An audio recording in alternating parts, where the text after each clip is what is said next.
Hello दोस्तों, स्वागत है आज के इस वीडियो में। आज के इस वीडियो में हम देखने वाले हैं बिहार बोर्ड 10वीं परीक्षा 2025, जिसमें भूगोल का हम देखने वाले हैं पार्ट 3, जिसका नाम है निर्माण उद्योग।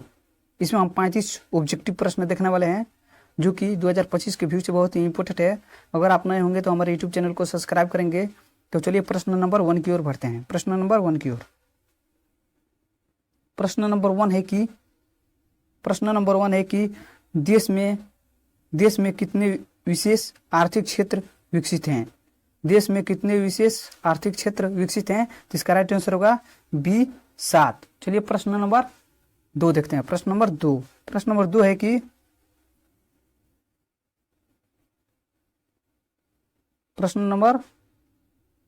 है कि फाल्टा विशेष आर्थिक क्षेत्र कहाँ स्थित है। फाल्टा विशेष आर्थिक क्षेत्र कहाँ स्थित है, इसका राइट आंसर होगा बी पश्चिम बंगाल। चलिए प्रश्न नंबर 3 की ओर बढ़ते हैं। प्रश्न नंबर 3 है कि पारादीप पतन किस राज्य में स्थित है। पारादीप पतन किस राज्य में स्थित है, तो इसका राइट आंसर होगा ए उड़ीसा। चलिए प्रश्न नंबर 4 की ओर बढ़ते हैं। प्रश्न नंबर 4 है कि निम्नांकित में कौन सा बंदरगाह पश्चिमी तट पर स्थित है। निम्नांकित में कौन सा बंदरगाह पश्चिमी तट पर स्थित है, इसका राइट आंसर होगा ए कांडला। चलिए प्रश्न नंबर 5 देखते हैं। प्रश्न नंबर 5 है कि इनमें कौन औद्योगिक अवस्थिति का कारक नहीं है। इनमें कौन औद्योगिक अवस्थिति का कारक नहीं है, इसका राइट आंसर होगा बी जनसंख्या। चलिए प्रश्न नंबर 6 देखते हैं। प्रश्न नंबर 6 है कि भारत में सबसे पहले स्थापित लौह इस्पात कंपनी निम्नांकित में कौन है। भारत में सबसे पहले स्थापित लौह इस्पात कंपनी निम्नांकित में कौन है, इसका राइट आंसर होगा टाटा लो। इसका राइट आंसर होगा बी टाटा लो इस्पात कंपनी। चलिए प्रश्न नंबर 7 देखते हैं। प्रश्न नंबर 7 है कि पहली आधुनिक सूती मिल मुंबई में स्थापित की गई थी क्योंकि मुंबई एक पतन है। बी यह कपास उत्पादन क्षेत्र के निकट है। सी मुंबई में पूंजी उपलब्ध थी।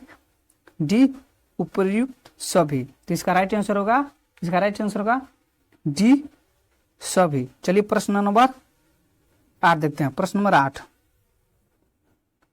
8 है कि निम्नांकित में कौन सा उद्योग कृषि पर आधारित नहीं है। निम्नांकित में से कौन औद्योगिक कृषि पर आधारित नहीं है, इसका राइट आंसर होगा बी सीमेंट। चलिए प्रश्न नंबर 9 देखते हैं। प्रश्न नंबर 9 है कि हुगली किस औद्योगिक प्रदेश का केंद्र है। हुगली किस औद्योगिक प्रदेश का केंद्र है, इसका राइट आंसर होगा ए कोलकाता रिसडा। चलिए प्रश्न नंबर 10 देखते हैं। प्रश्न नंबर 10 है कि निम्नलिखित कौन सा उद्योग सार्वजनिक क्षेत्र के अंतर्गत आता है, इसका राइट आंसर होगा सी बोकारो लो इस्पात उद्योग। चलिए प्रश्न नंबर 11 देखते हैं। प्रश्न नंबर 11 है कि इनमें कौन उपभोक्ता उद्योग है, इसका राइट आंसर होगा डी चीनी। चलिए प्रश्न नंबर 12 देखते हैं। प्रश्न नंबर 12 है कि निम्नलिखित कौन सा छोटे पैमाने का उद्योग है। इसका राइट आंसर होगा सी खिलौना उद्योग। चलिए प्रश्न नंबर 13 देखते हैं। प्रश्न नंबर 13 है कि भोपाल त्रासदी में किस गैस का रिसाव हुआ था। भोपाल त्रासदी में किस गैस का रिसाव हुआ था? इसका राइट आंसर होगा सी, मिथाइल आइसोसाइनाइट नाइट। चलिए प्रश्न नंबर 14 देखते हैं। प्रश्न नंबर 14 है कि निम्नलिखित कौन सा उद्योग दूरभाष, कंप्यूटर आदि संयंत्र निर्मित करता है? निम्नलिखित कौन सा उद्योग दूरभाष, कंप्यूटर आदि संयंत्र निर्मित करता है? इसका राइट आंसर होगा बी। इसका राइट आंसर होगा बी, इलेक्ट्रॉनिक। चलिए प्रश्न नंबर 15 देखते हैं। प्रश्न नंबर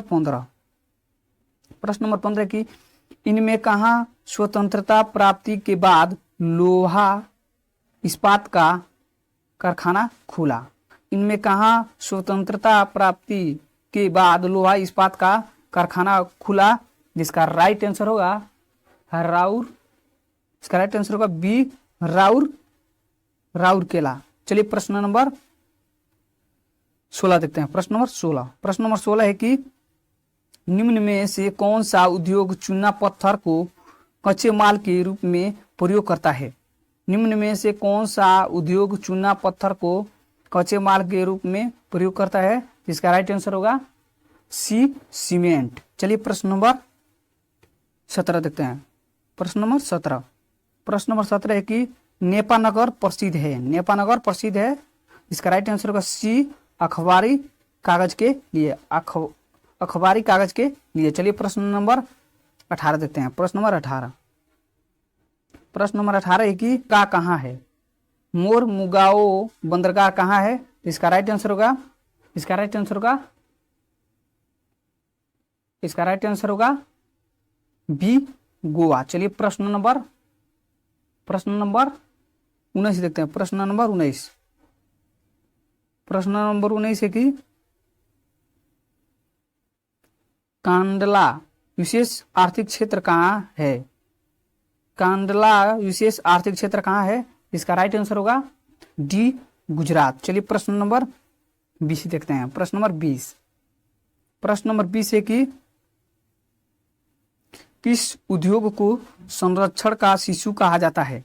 किस उद्योग को संरक्षण का शिशु कहा जाता है? इसका राइट आंसर होगा सी, चीनी। चलिए प्रश्न नंबर 21 देखते हैं। प्रश्न नंबर 21 है कि इनमें कौन कृषि आधारित उद्योग नहीं है? इसका राइट आंसर होगा बी, पेट्रो रसायन उद्योग। चलिए प्रश्न नंबर 22 देखते हैं। प्रश्न नंबर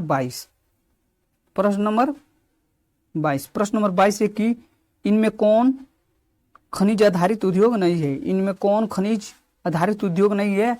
इसका राइट आंसर होगा सी, चीनी उद्योग। चलिए प्रश्न नंबर 23 देखते हैं। प्रश्न नंबर 23 है कि पेट्रो रसायन किस तरह का उद्योग है? इसका राइट आंसर होगा डी, खनिज आधारित उद्योग है, खनिज आधारित। चलिए प्रश्न नंबर 24 देखते हैं। प्रश्न नंबर 24 है कि बजाज ऑटो लिमिटेड किस क्षेत्र का उद्योग है? बजाज ऑटो लिमिटेड किस क्षेत्र का उद्योग है? इसका राइट आंसर होगा ए, निजी। चलिए प्रश्न नंबर 25 देखते हैं। प्रश्न नंबर 25 है कि सूती वस्त्र किस पर आधारित उद्योग है? इसका राइट आंसर होगा ए, कृषि पर। चलिए प्रश्न नंबर 26 देखते हैं। प्रश्न नंबर 26 है कि सीमेंट किस पर आधारित उद्योग है? इसका राइट आंसर होगा ए, खनिज। चलिए प्रश्न नंबर 27 देखते हैं। प्रश्न नंबर 27 है कि इनमें कौन नई औद्योगिक नीति से संबंधित नहीं है? इसका राइट आंसर होगा बी, राष्ट्रीयकरण। चलिए प्रश्न नंबर 28 देखते हैं। प्रश्न नंबर 28, प्रश्न नंबर 28 है कि भारत का सिलिकॉन नगर किसे कहा जाता है? भारत का सिलिकॉन नगर किसे कहा जाता है? इसका राइट आंसर होगा, इसका राइट आंसर होगा ए, बेंगलुरु, बेंगलुरु। चलिए प्रश्न नंबर 29 देखते हैं। प्रश्न नंबर 29, प्रश्न नंबर 29, प्रश्न नंबर 29 है कि सूती वस्त्रों की राजधानी, सूती वस्त्रों की राजधानी किसे कहा जाता है? इसका राइट आंसर होगा, इसका राइट आंसर होगा सी, सूरत को, सूरत को। चलिए प्रश्न नंबर 30 देखते हैं। प्रश्न नंबर 30, प्रश्न नंबर 30 है कि दम घोटू गैस किसे कहा जाता है? दम घोटू गैस किसे कहा जाता है? इसका राइट आंसर होगा कार्बन मोनोऑक्साइड, कार्बन, इसका राइट आंसर होगा बी, कार्बन मोनोऑक्साइड। चलिए प्रश्न नंबर 31 देखते हैं। प्रश्न नंबर 31, प्रश्न नंबर 31 है कि भारत के किस राज्य में सर्वाधिक चीनी मिलें हैं? भारत के किस राज्य में सर्वाधिक चीनी मिले हैं? इसका राइट आंसर होगा ए, उत्तर प्रदेश, उत्तर प्रदेश। चलिए प्रश्न नंबर 32 देखते हैं। प्रश्न नंबर 32, प्रश्न नंबर 32 है कि राउरकेला इस्पात केंद्र किस राज्य में स्थित है? राउरकेला इस्पात केंद्र किस राज्य में स्थित है, स्थित है? तो इसका राइट आंसर होगा, इसका राइट आंसर होगा ए, उड़ीसा, उड़ीसा। चलिए प्रश्न नंबर 33 देखते हैं। प्रश्न नंबर 33, प्रश्न नंबर 33 है कि निम्नलिखित किस राज्य में बोकारो इस्पात केंद्र स्थित है? निम्नलिखित किस राज्य में बोकारो इस्पात केंद्र स्थित है? तो इसका राइट आंसर होगा डी, झारखंड, इसका राइट आंसर होगा डी, झारखंड। चलिए प्रश्न नंबर 34 देखते हैं। प्रश्न नंबर 34, प्रश्न नंबर 34 है कि इनमें कौन इस्पात केंद्र समुद्र के निकट है? इनमें कौन इस्पात केंद्र समुद्र के निकट है? तो इसका राइट आंसर होगा सी, विशाखापट्टनम, विशाखापट्टनम, इसका राइट आंसर होगा सी, विशाखापट्टनम। चलिए प्रश्न नंबर लास्ट देखते हैं। प्रश्न नंबर लास्ट, प्रश्न नंबर लास्ट है कि रेशमी वस्त्र का प्रमुख केंद्र कहाँ है? रेशमी वस्त्र का प्रमुख केंद्र कहाँ है? इसका राइट आंसर होगा ए, इसका राइट आंसर होगा ए, भागलपुर, भागलपुर। अगर ये वीडियो आपको अच्छा लगे तो लाइक कीजिएगा और एक प्यारा सा कमेंट कीजिएगा कि ये आपको वीडियो कैसा लगा, और अपने दोस्तों के पास शेयर करें कि उनका भी तैयारी हो जाए। अगर आप हमारे यूट्यूब चैनल पर नए होंगे तो चैनल को सब्सक्राइब करेंगे। थैंक्स फॉर वॉचिंग, मिलते हैं अगले वीडियो में, तब तक टेक केयर, बाय।